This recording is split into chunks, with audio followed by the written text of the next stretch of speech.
Good afternoon, everyone, and welcome to Finale's webinar Spotlight on Maestra and MUSE. My name is Felicia Alanum, and I will be running everything in the background for our session today. We're excited to host today's webinar and to introduce you to these two outstanding organizations in the musical theater industry. And before we bring our fantastic panelists on screen, I want to take a moment to introduce you to these two organizations that we're so proud to partner with. The first is Maestra, which is an organization that provides support, visibility, and community to the women and non-binary people who make the music in the musical theater industry. Their membership is made up of composers, music directors, orchestrators, arrangers, copyists, rehearsal pianists, and other musicians. The organization's initiatives include monthly educational seminars, mentorship programs, technical skills workshops, networking events, and online resources and partnerships that aim to promote equality of opportunity and to address the many historical disadvantages and practices that have limited women and non-binary composers and musicians in the musical theater world. Our second organization today is MUSE. MUSE's mission is to cultivate more racial equity in theatrical music departments by providing access, internships, mentorships, and support to historically marginalized people of color. MUSE aims to challenge systemic acts of exclusion and support musicians as we transition to a more diverse and inclusive environment for all. And so with that, I'm pleased to introduce our presenters for today. We'll begin with Ted Arthur, who is a New York-based music director. He is the Worldwide Associate Music Supervisor for Moulin Rouge and was most recently the music director for Diana on Broadway, which filmed in quarantine for Netflix. He was the music director for Cyrano off-Broadway, starring Peter Dinklage, and was the associate music director for The Prom on Broadway. Ted has also worked on Mean Girls, Once on This Island, Dear Evan Hansen, and Wicked. Ted is a proud member of MUSE, the Musicians United for Social Equity, and on the board of trustees for Broadway Cares Equity Fights AIDS. Next up, we have Stephanie Leah Evans. She is a score manager music assistant who specializes in piano and vocal upkeep and formatting, copy editing, transcription, and team organization. Her versatility with numerous music programs, from Finale to Sibelius and from Logic Pro X to Pro Tools, readies her to assist and liaise for any music team. Previous credits include stage productions The Wrong Man, Bob and Carol and Ted and Alice, The Visitor, and the upcoming Kiss My Aztec. Stephanie also serves as an assistant to Alex Lacamoire, with whom she did music preparation and score coordination for the films In the Heights, Vivo, and Tick, Tick, Boom. Emily Grishman is a music copyist for Broadway, off-Broadway, and regional theater. Emily provides written instrumental parts and full scores that are used by each of the musicians in the orchestra pit and by the conductor of each show, working closely with composers, orchestrators, and players. Emily Grishman Music Preparation has supervised over 130 Broadway productions, countless other theatrical endeavors, including work for most of the New York not-for-profit theaters, film and TV projects, and copying and library work for many individual artists. More than 30 years ago, Emily started out with pen and ink and has since then become an expert in the use of notation software. Emily is an active member of Local 802, American Federations of Musicians, American Society of Music Arrangers and Composers, and serves as secretary of the board for Maestra MUSE. She teaches technical workshops and participates as a mentor to young women entering the field. And finally, we have Joseph Joubert, is a native New Yorker and Grammy award-winning musician whose wide-ranging accomplishments and talent as a pianist, arranger, orchestrator, Broadway conductor, and music director have taken him around the world. Most recently, Mr. Joubert was musical director and orchestrator for Roundabout's revival of Caroline or Change. He just finished being guest conductor for Encore's Tap Dance Kid and is currently orchestrator for Ford's Theater Grace. He has orchestrated and played for Respect, starring Jennifer Hudson. As a record producer and arranger and orchestrator, He has worked with Diana Ross, George Benson, Patti LaBelle, Whitney Houston, Cissy Houston, Jennifer Holliday, Dionne Warwick, Luther Vandross, Norm Lewis, Diane Reeves, Denise Graves, Esther Hines, and Harolyn Blackwell. His orchestrations are used by symphonies across the USA, including the New York Philharmonic and Philadelphia orchestras. He is a founding member of MUSE, the Musicians United for Social Equity. Thank you all so much for being with us today.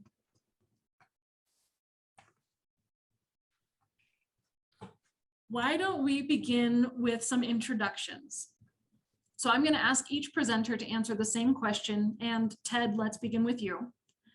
Tell us a little bit about yourself. How did you begin as a young musician? How did you find yourself into the musical theater industry? Yeah, thanks, Felicia. Hello, everybody. Really honored to be here today and be on this panel and talk to you all. I have a classical background and I went to school for classical piano. But I, at the time, didn't think I wanted to pursue music as a profession because at the time I was thinking my only career could be as a classical pianist. And that wasn't really something I was interested in doing. And I also pursued a degree in broadcast journalism and was going to be a television journalist. So I pursued that, worked for a television station, and realized that I was lacking a creative outlet. I moved to LA, worked in LA for a while, but again, didn't feel like I had was where I was supposed to be, and made a jump to New York in 2014, and moved to New York and dove into the scene here, and have been working here ever since. I met a lot of people, and just made my Broadway debut at Wicked, and then met a lot of other people and wonderful mentors on this chat and through MUSE and Maestra, and I've really made some wonderful connections in the industry.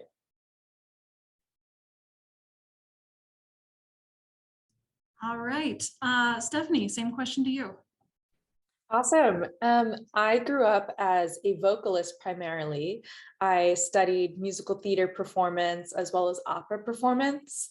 I just did tons of musicals growing up and definitely got bit by the bug. And then in high school, I started learning music theory and was really into it and realized that that's what I wanted to do in college. So as a music major at Tufts University, I studied theory and composition, mostly focused on film music analysis. All the while I was performing in musical theater and opera, as well as a cappella and choir. And I started to use notation software more and more in my courses for school, but also I found that there was monetary value to being able to hear things and put it on a page. So I started right out of college doing freelance transcription work as well as arranging.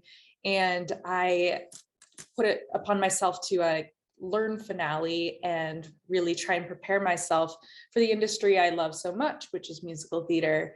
So I got the opportunity to work with Alex Lockamore as my first show off Broadway, and through him I upped my game in finale, and on that show I also got the pleasure to work with Emily Grishman, who has taught me so much as well.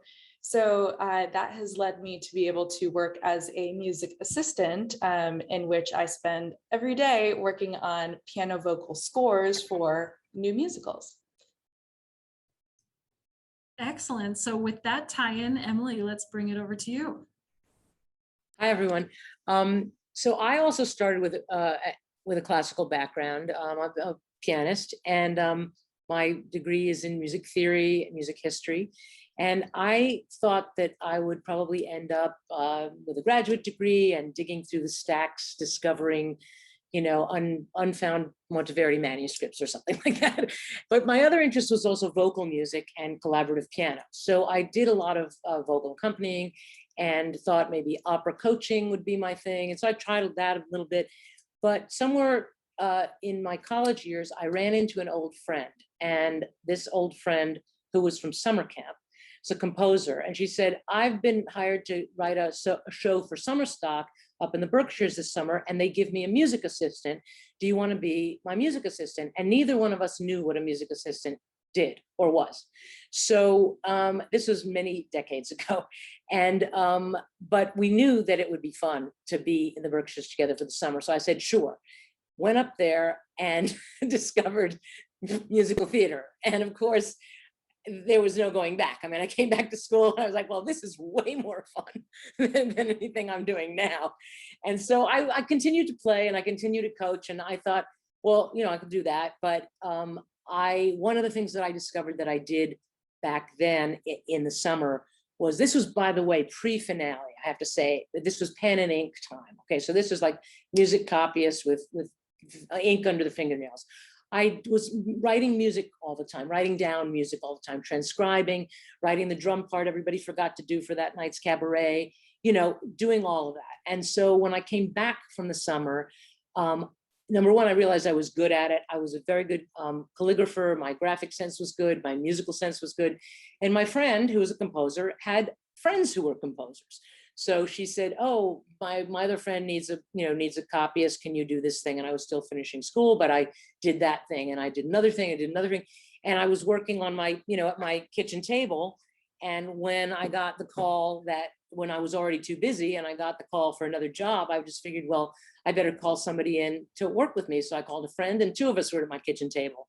And then you know how the story goes. And then the next call came and there were three of us at my kitchen table. And the next thing you know, I was out in an office and Emily Grishman Music Prep was born. So it was never a design. I think like all of us, but maybe all of us, I'm looking at the panel, the chat list and all of the panelists.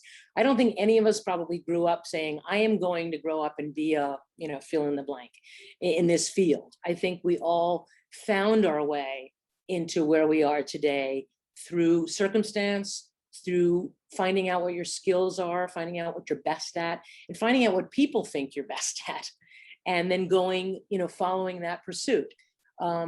So, I mean, and nobody grows up, thinking I'm going to grow up and be a music copyist. So that's, I think, for everybody on the panel, you just have to know, get all your skills in order, and pay attention to what you're good at, and make sure that other people you're working with know the things that you're good at, so that they can use your talents. And that's that's where I come from. Excellent, thank you. And then Joseph, let's throw it over to you. So I'm a son of a Baptist preacher, and I grew up playing in church, gospel music. Then I had classical music going on and jazz. So I had this music that was always a part of my life. I'm an unfinished doctoral student at Manhattan School of Music. So the piano, classical piano is like my thing. I just got busy. My path took a turn after I did 2 years of coursework. I started to tour with Phyllis Hyman. And then I got my first Broadway show, which was like, oh my God, what am I doing? This is another world. So I've got this eclectic background of classical, Broadway, R&B, pop, jazz, all these types of music. And, I often wonder, how did I fall into the Broadway thing? Because actually when I did my first show, Amen Corner, 1983, I knew that I didn't just want to be the piano player. I knew I liked the idea of the creative side of things. So I was always watching the orchestrator, I was watching the conductor. So I knew again that, orchestrating was going to be something that I really wanted to do. I was always interested in the instruments and like how the different sounds and colors came to be. I met Linda Twine in my work as a musician, and she had me work with her, and I met a man named Burl Red. This man sort of transformed my whole thinking. He was Janine Tesori's mentor, and from that I really became more interested in the orchestrating part of the business. But I still conduct and I still do classical music. I'm an accompanist. I've worked with people like Kathleen Battle, you know, to Valerie Simpson, to, you know, Deborah Cox. I mean, it's a real weird life that I live, because I mean, it's great. It's just that, you know, from day to day, I mean, one day I'm orchestrating a big symphonic piece, the next day I'm ending a show for someone at 54 Below, next day I'm doing a Zitz probe, you know, or I'm conducting tap dance kits. So it's hard to pin me down, but I would say that I get the most joy out of hearing the orchestration done. I don't like the process, it's very tedious, but I love the outcome of, you know, putting a show together and hearing it all, you know, put together. Sounds like a lot to juggle. Well, great. Now that we know a little bit about your guys' background and how you ended up where you are, tell us a little bit about working with either Maestra or Muse, depending on the group that you're a part of. So let's go in reverse order this time. We ended, Joseph, with you. Let's start with you this time. So tell us how you became involved with Muse, why it's important to you, what makes it such a valuable organization. Great. So 2 years ago, while the pandemic had just started, we were all at home doing our, you know, day-to-day nothingness.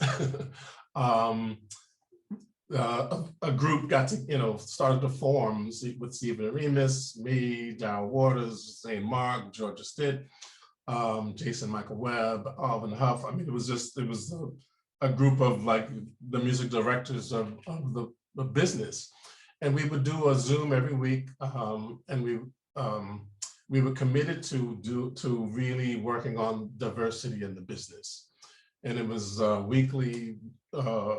You know, we got together on Zooms, and we, you know, formed the name, formed the website, started creating a purpose, started doing mentoring programs. I mean, so it really became this amazing organization, but you know, it was a step-by-step process. And you know, being a founding member, excuse my voice, I got a little tickle. Being a founding member, you know, it was exciting to see this happen. I've been so busy that I haven't been on Zooms lately, but they can call me and I can still do stuff when I can. But it's just been an important group to really pass on diversity. If people that know me know that I've mentored some people. I've mentored Jason Michael Webb, I've mentored Alvin Huff, I've mentored Michael Mitchell.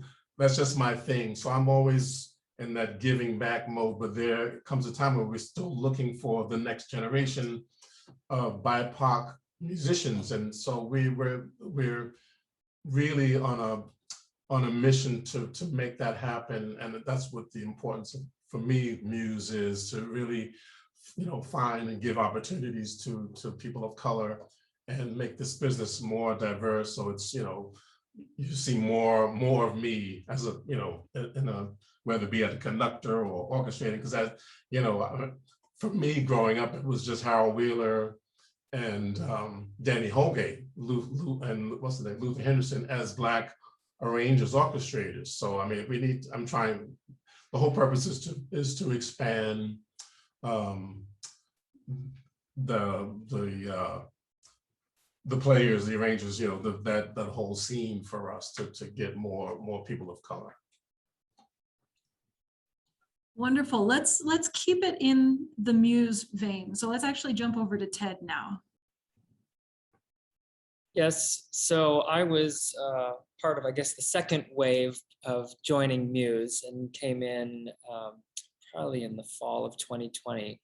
And, you know, was, again, you know, we were meeting on Zoom all the time and trying to find ways to come together. And the thing that I really realized when I first moved to New York was how, as a community, as a music community, everyone is really open to mentoring people, as Joseph was saying, which is such a great thing. And so Muse's extension of mentoring musicians and creating connections is such a wonderful thing. And you know, as an Asian American in theater, I'm very aware of how few Asian American conductors and pianists there are in the industry. You know, as I was moving to New York, I was looking at the music directors, and I think other than David Lai at the time, he was the only Asian American music director, and so definitely something visible, something that I have thought about, and so Muse has been a vessel to allow me to help to try to increase the pipeline for the future in our industry. And the mentorship program has been wonderful. I have a mentor, two mentors actually that live, one in Chicago, one in Seattle, and you know, it's getting on Zooms with them and talking about the compositions they've written or things that have come up in their work. So Muse has been a great way to feel, not only feel, but to help make a difference in our industry, to increase, again, the diversity. Wonderful, thank you. Let's head over to Maestra now. Emily, how about you begin with Maestra? Well, you read the our mission statement at the top of the session, and so I think we know that Georgia Stitt was the founder of Maestra, and it came out of a time when she and Mary Mitchell Campbell were trying to find a band of women to play Sweet Charity show, and they had a really hard time finding really great rhythm section players and to try to find a band of women who could really cut it. And it seemed odd that in our time, with so many people doing, making music, that there was not people in our professional level who could just be called the same way all the guys could be called. I mean, you could pick up the phone and get a great band in 5 seconds, if you're just looking to get a bunch of guys, or I say a bunch of white guys. Okay, I mean that fits into sort of. So what happened was Georgia got the idea to really when she finally did find the people for this band, she made a little list.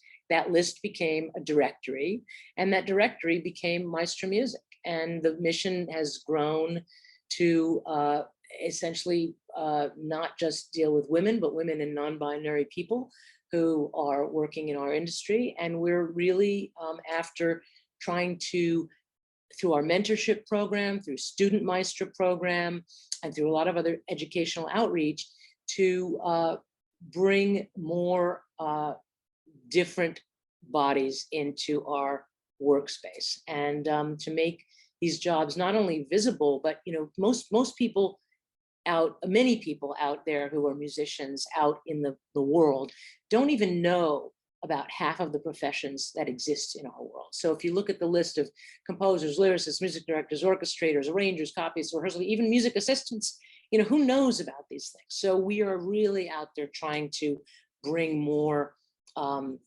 different people into our musical community. And that was, and that really, I would say, blossomed during the watershed time of the pandemic shutdown, which was not a great thing, but for so many, well, for Muse growing up, and for our group having a concentration of people with time, it was really swell because the group was able to grow.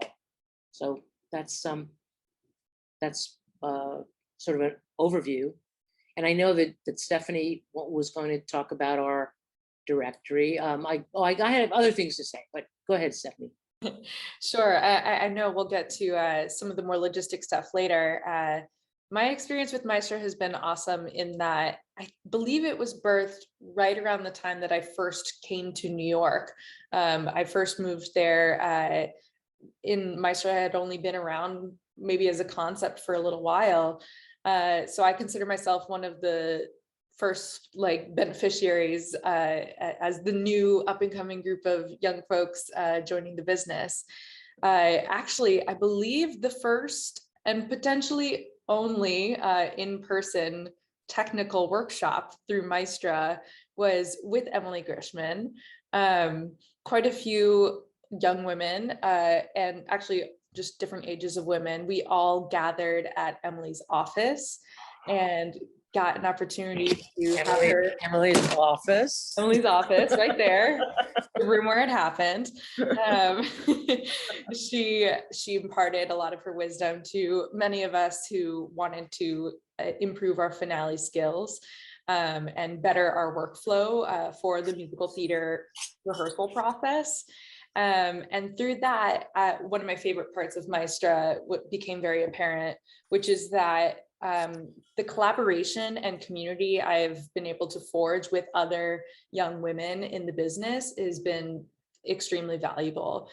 In addition to mentorship, I find that getting to bounce off of other women who are dealing with similar things in musical theater has been so helpful, whether it's like troubleshooting technical things or sharing our preferences for how our sheet music will look, all the way to like talking about wages and talking about, you know, the hiring process or passing job opportunities to each other, knowing that there are other people who deserve them and are willing and available, has been a really amazing part of being part of this organization. So, yeah. Thank you all. I think that these two organizations are amazing, and just to know how much of a community has been built around them and how much visibility you're all promoting is wonderful, because it is so valuable to be able to see yourself, whether you're a kid or even just a fan. It's valuable to be able to see yourself represented in those people. So now I want to get into the nitty-gritty. So I want to know a little bit about your day-to-day. How does your job actually work? How do you use Finale? How does the music go from one person to the other? So we're going to kind of walk you all through the life cycle of this music. So Stephanie, why don't you start it off, and then we'll just kind of pass it around as the music progresses. Yeah. So I, as the music assistant, sometimes known as score manager, I will start with the score that was either notated by a composer or transcribed by various folks, often including myself, as the form of a piano vocal score, which is used in the rehearsal environments. And as changes are made in the room in real time, I am the person to update that score, that piano vocal score, in notation software. So whether that's lyric changes, dialogue changes, pitches, rhythms, harmony, added measures, measures taken away, interstitial cues, all of the above. That's what I'm regularly updating in our score. And then a large part of the job also includes formatting the score to make it look legible to industry standards, so that our pianists in the rehearsal room can easily read it. And then a large part of the job is also communicating that information to other members of the department. So I tend to be the keeper of spreadsheets and emails, wherein I share all of those changes that are made in the room to the copyist and orchestrator once all of those changes need to be communicated. And in large part, I do this with in collaboration with the music directors in the room. Yep, and actually Stephanie and I just finished a workshop a little while ago where we were doing that exact process where, you know, when you're early on in a show, you know, you're doing versions of it to see what works and what doesn't work. And that's where a lot of these changes happen in the room, where, you know, we're sitting at a table, as Stephanie was saying, cutting measures, adding measures. You know, a lot of times in early development of a show, the composer comes up with a new song, and maybe they don't read music, and so oftentimes we'll get a voice memo, and that'll have to be transcribed in the room, and we'll have to put it on its feet, you know, in the next hour. So it's a lot of fast working, and you know, now with technology, Stephanie's able to, you know, help transcribe that or get that into Finale, and then we can PDF that out to an iPad and do that in the room, you know, in seconds. So, but when you're in a show process and we've, you know, in the rehearsal room and the PVs have started to settle, oftentimes once things have basically settled for the song, what we'll do is release the PV to the orchestrator and talk with the copyist. Really, the music director is kind of the, or supervisor is overseeing the music department and acting as kind of a traffic controller for and making sure everything is communicated to the different departments. And so when a score is released to be orchestrated, that'll go to the orchestrator and to the copyist. So passing that over to Joseph and Emily. So, you know, I've been in the business long enough to have had to do all these roles. You know, back then they didn't have an assistant. So I've had to do my finale work, changes every day, be the musical director and orchestrator. But fortunately now I don't have to do that. So basically what will happen, as they've explained, you get you know, when it gets time for the orchestrator, they send you the piano vocal. Sometimes a composer will have a demo for you. Sometimes they don't. You know, I've worked with people, you know, like an Alan Menken will have a demo of something he would like you to do, and and he'll discuss with you the idea, the feel of the song.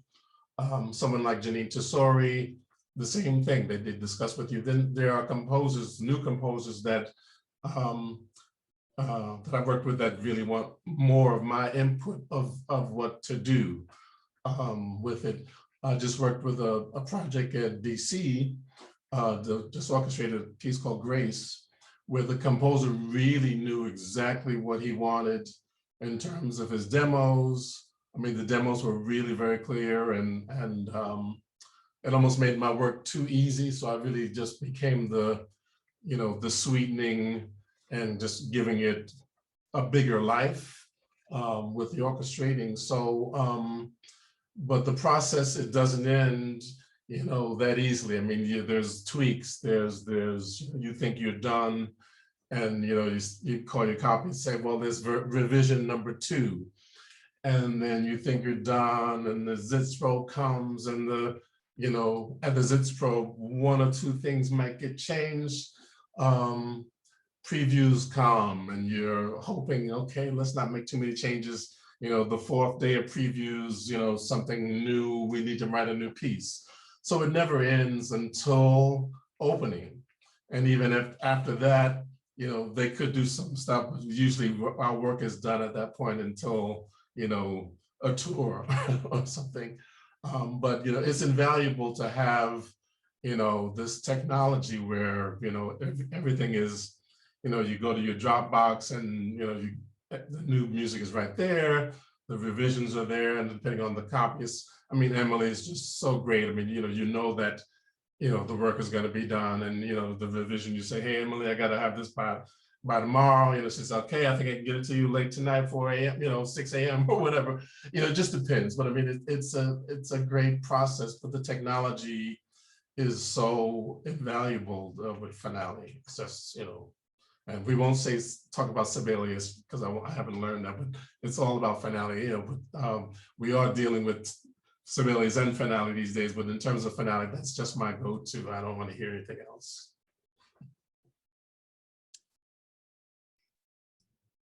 And then Emily, I think we end with you. Well, that's actually good, because I always feel like, you know, I'm the last stop on the train here. And once that music comes to me, I mean, Joseph described the process, and it is sometimes fast and furious. So, you know, so because in our world of theater, the changes will happen. We're in shows, maybe in previews, which people out there don't know. Previews, the cast will be rehearsing during the day and doing the show at night. And that goes on for a period of weeks until the show is finalized, frozen, and then it opens. So during that preview period, that's the real time when the professionals, this really cut, you know, I guess draws the line between people who I deridingly call them finale owners versus professional music copyists, because there's a real difference. You know, you can own finale and use it for your own purposes, or you can be a music copyist, and there's really a difference. And so what music copyists do in this instance is work very quickly to deal with these kinds of changes that come day to day, and they can come at, choreographer can decide at 3 o'clock they've finished working on a number, and now there are going to be 16 more bars in the middle of this thing, and in the middle of this dance break, and Joseph has to orchestrate it between 3 o'clock and 4 o'clock, and then we get his information at 4 o'clock, and at 6:30 the band is reading it for an 8 o'clock show, and that is not unusual. So vis-a-vis finale, first of all, we did a similar thing with pen and ink in the day, but we had slightly more time to do it. Everybody understood in those days, because people understood pen and ink, and they said, oh, well, that's so complicated, that must take you a lot of time. Would a day and a half be enough? And we'd say, no, we need 2 days. And they'd say, okay, fine, you know. But now it doesn't go that way, because everyone assumes that you push the button, and that's the finale. You know, finale came out of the gate, and people just thought, well, we don't need music copyists anymore, because whoever had the last file will just push the button and the parts will magically appear, and we don't need those people. Well, fortunately, that proved to be untrue.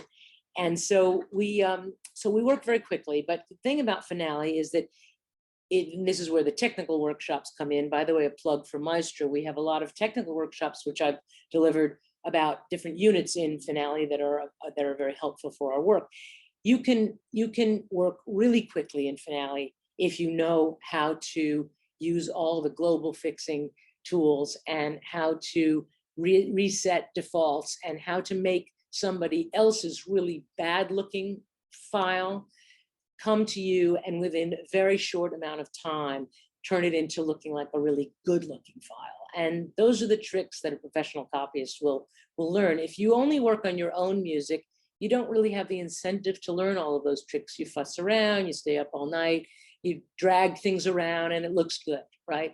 We don't have the time for that. So we have to learn all of the numerical settings. I mean, I work by the numbers. You know, I know how to reset things in 5 seconds, because I just go to the numbers and I reset, and all of a sudden everything's aligned. It's great. You know, so finale gives you those tools to make music look very good very quickly, but you have to put the time in to learn where those tools are and how to use them. So but I call this the last stop, because this is a little controversial, but vis-a-vis passing files around, once the file comes to me, the music copyist, I really don't give them back out. And I'll tell you why I don't give them back out. Number one, the file, the data is not mine, but the setup, the template, all the under the hood stuff that I've added by my 25 or how many years I've used this, that's proprietary to me, right? I don't like to give that out. But also, if I give back my file that has all the parts laid out back to, say, Joseph to do his work, no fault of Joseph's, the parts will be messed up when they come back to me, not because he's done anything wrong, but because if he's going to slice and dice and put bars in and take bars out and whatever, stuff happens, right? And so I don't ever like to give those files back, because they're just going to come back to me with all of my finely tuned work undone. So we work in a different way. I'll give somebody a version of the file. Maybe I'll strip out the parts so that I know it's not the final file. Maybe I'll give it back to them in their own template. I do things to make the job. Obviously, people work with me because it works, but I don't like to just say, oh yeah, here are all the files, you work on them now. To me, once it gets to the copyist and the parts stage, that's where I like to remain the one in charge. So that's up. All right. Felicia, I gotta say, because she deserves the credit, breaking news that Emily is a Tony Award honoree this year. So very, so well deserved. Just had to say that. Thank you. And you see that I got a little jacket on and a little makeup on today, because there was actually a press event, and when does a copyist go to a press event? So it's a banner day. I'd like to say I dressed up for all of you. Congratulations, Emily. Thank you. We had a question come in that I'm going to pose to the whole group, and whoever feels like they want to answer it can speak to it. The question is, do you find it more or less challenging to work with smaller orchestras and bands that seem to be more common these days? Do you try to get more sound and interest with less? Sure, it's very challenging because you have to think harder.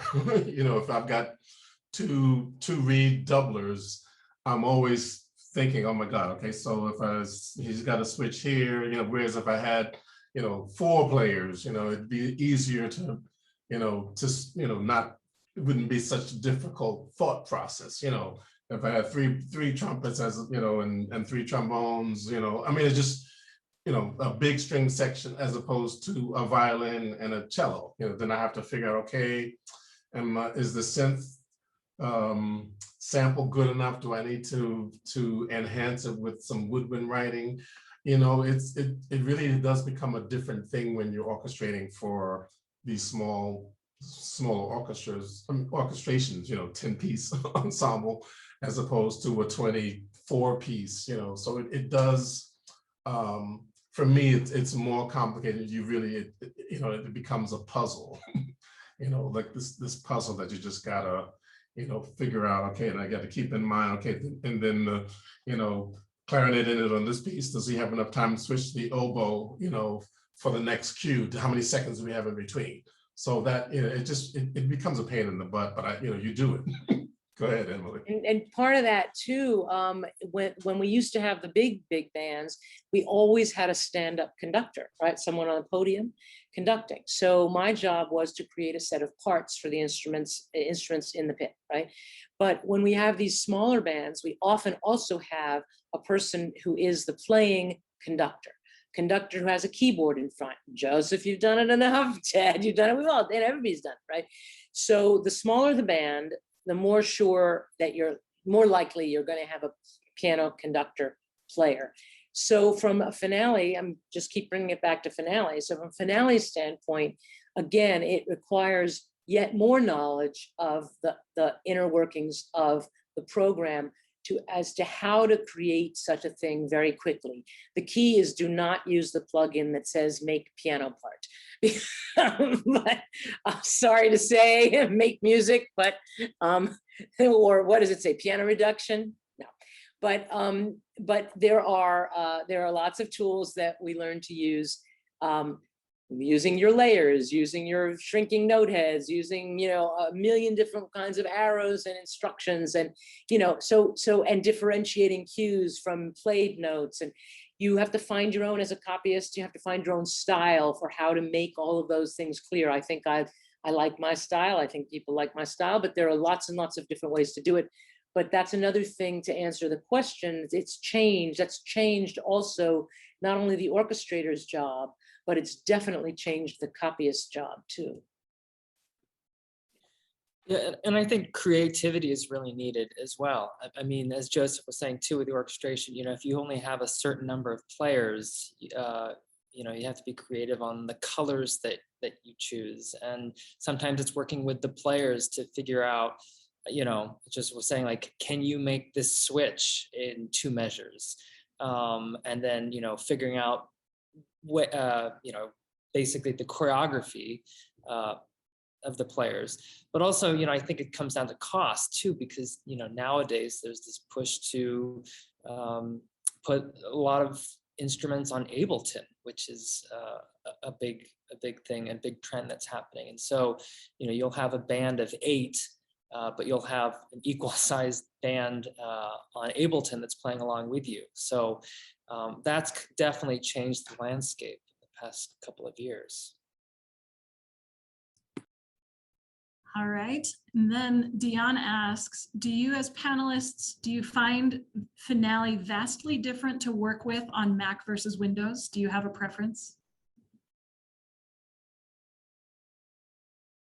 I'm purely a Mac user. My wife is a PC user, so I do know how that works, but I'm a strictly Mac user of Finale. I think I would say most of the people in our industry, I mean, almost all of the ones I know are Mac people, but please speak up, anybody, you know.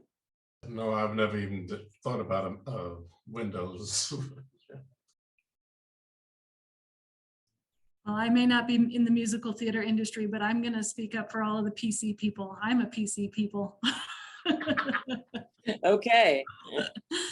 What I can say actually about that is just that the shortcuts are going to be different. Your commands that you create within a program within Finale, you're going to have to adjust your shortcuts between different systems. But if you're willing to put in that time, it's pretty good in both. I'm going to bring us back to Maestra and Muse question here for a second. We have a question that asks about, can we hear more about the organizations? Are they only for the select few who are fortunate to be involved in musical theater, or does that membership expand beyond that group?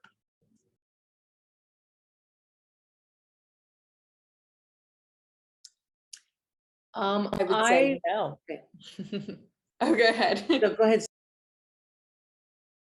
Anyone can join Maestra or Muse if you fit the identifiers of those organizations. For Maestra, that is being female identifying, a femme or non-binary who makes music. It happens to be that the founders are in the musical theater sphere. But what's really cool about Maestra is that with our directory, you can find people from all over the country and perhaps outside of the country. And you can connect with people to make music in various genres. It does not have to be musical theater now. You know, and I think as musicians, we don't always play in one art form. And so, you know, if you're an instrumentalist musician, you know, definitely can join the directory. And I know with Muse, we have people all over the country, some international, and they're all tied through the industry. Yeah, and just to finish on Maestra, I mean, our mission statement does say focus on people who make music in the musical theater industry, but just as Ted said, instrumentalists can come from everywhere. And I think our mission now sort of has expanded to we are looking to be almost, you know, be on college campuses. We're looking to ally ourselves with brass conferences, with, you know, with places that young people are learning to make music, and to say that there is an industry here. And even if you're not in it yet, there is an industry with that has viable jobs, and that's not always the case for music in all areas. So one of the things we are doing, we were definitely expanding towards opera and trying to serve more lyricists and, you know, people who are allied to our profession. So it's broader than just the, you know, as the questioner asked, lucky few who are in musical theater. I think there's room for people. So then, as a piggyback to that, if someone watching this or listening to this today wants to become involved in either Maestra or Muse, how would they go about doing that? I will put in the chat in a moment the link to the Maestra, maestramusic.org website. And I will also link folks to our latest annual report, which shows really all of the really vibrant programs that are going on in Maestra's world these days. And so I think that if you go to the website, you'll see the directory. You'll see one of the main things is our virtual technical workshops. Participate in those. They are fantastic. They're just fantastic. But you can also go to the website and find our Maestra replay, which is replay videos of those technical workshops. So there's a lot of ways to participate. But also, I will say, if you have time and you're interested and you want to volunteer, we have a ton of committees that always need extra hands. We're working on a data project. We have a Maestra care community. We have Maestra education. We have a mentorship program. We have virtual technical workshops. If you want to teach one, let us know. Student maestras. So if you're student maestras, Maestra moms, Maestra pride, a lot of affinity groups for people who just have common interests. So I will put in for you the website address and also the link to our annual report, which will show you all of these ways that you can get involved. And I see that Stephen Oremus just put in the museonline.org info, and he's on this call. Steve, would you like to say a word about Muse and Hi, hello. Hey. Hello to you all. I am so pleased to be here. No, I was just all I would say is with all this talk, Maestra is Muse's big sister, and we're very proud to be siblings. And they've really guided us. So you'll notice a lot of similarities amongst the websites in how it's structured, and we. I would just echo the same thing that you all were talking about, in that as our mission statements do say, specify artists in the musical theater, but we're continuing to grow these communities and across the country and obviously worldwide, and it's really, really exciting work, and I'm so honored to be here with all of you. That's all I'll say. And Emily, you look gorgeous. Thank you, Steve. I'd just like to add, so Muse has 415 members currently in the directory, which is a great resource and a great community to be a part of. I think that, as people were saying, Maestra and MUSE kind of parallel in the programs that they offer. We have a mentorship program. This month we're doing an API panel discussion. A lot of timely events happen throughout the year. And I think a really interesting thing, besides the mentorship program that we do, is offer this past year we offered 2 scholarships, $2,500 scholarships for aspiring professional musicians in the industry, one for college specifically. So there's definitely wonderful resources, wonderful programs, but it's also a great way for both organizations to make connections in the industry, which is very valuable, I think.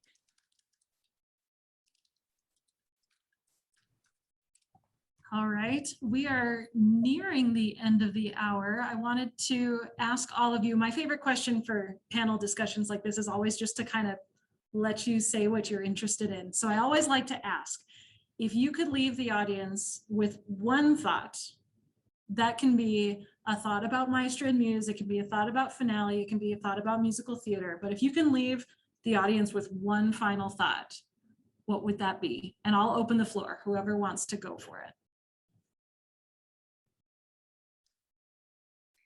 I'll start. Get really good at something. That's the first thing. Get really good at something. And you might have to leave some other things behind, which is always a hard choice. At the beginning, you want to do everything and then find what you're good at and get really good at it. That's the first thing. And then secondly, now I came late to this. I came to this only during the dastardly pandemic shutdown.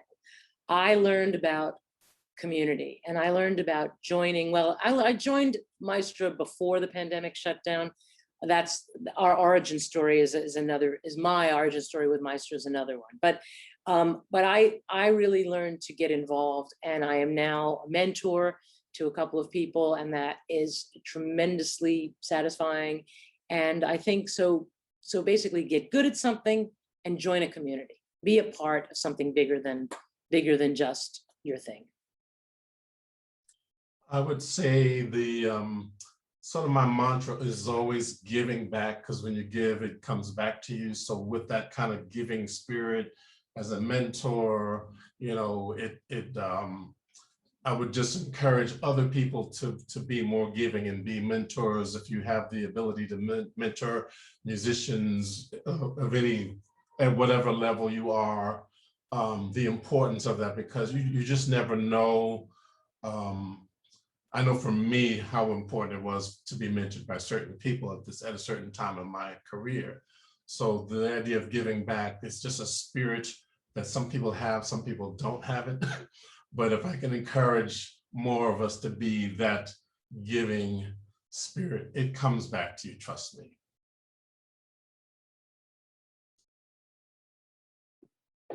I guess I'll go. I think something that I really hold dear is find what you're passionate about and pursue that. And that may not be a straight line. As for my example, you know, I kind of went from industry to industry, place to place, but I really followed what my passion was and what I was, and I knew that I was lacking a creative outlet. And so I think that if something inside you is telling you to do that, I think that's something to listen to. I think have a plan.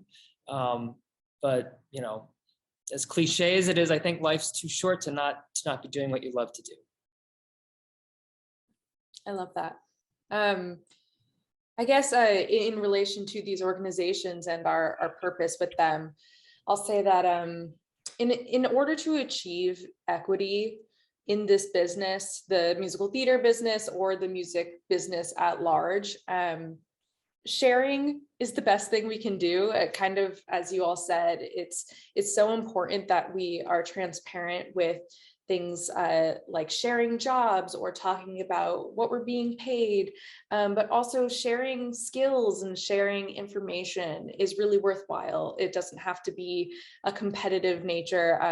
When it comes to the finale specifically, sharing what we've learned about the program, whether that's plugins or shortcuts or customizing meta tools, that information is only going to benefit us all when we work together. So there's no competition, there's just sharing. And one final thought too, which is that you never know through this whole mentorship and through what Joseph was saying, well, what each person was saying about giving back, you never know what difference you're going to make for somebody. My entire musical theater involvement started because of a camp counselor from when I was 9 years old, who, you know, so in other words, you never, and that was the very same person who offered me the job to go to the Berkshires for that summer music assistantship, was my 9-year-old camp counselor. So, you know, so that's the kind of thing we're talking about, you know, for not even actively mentoring, but just being a role model for all the people that come before you, because that's the thing that you never know what you're gonna, what impression you're gonna leave. So try to leave a good one. Thank you all so much. There's so much experience and so much knowledge and so much generosity on this panel. And personally, and I'm going to speak for all of the people who are attending today, I am very honored and very grateful that you were willing to give your time today for this. Thank you all for coming. Thank you for sharing, and have a good evening. Thanks.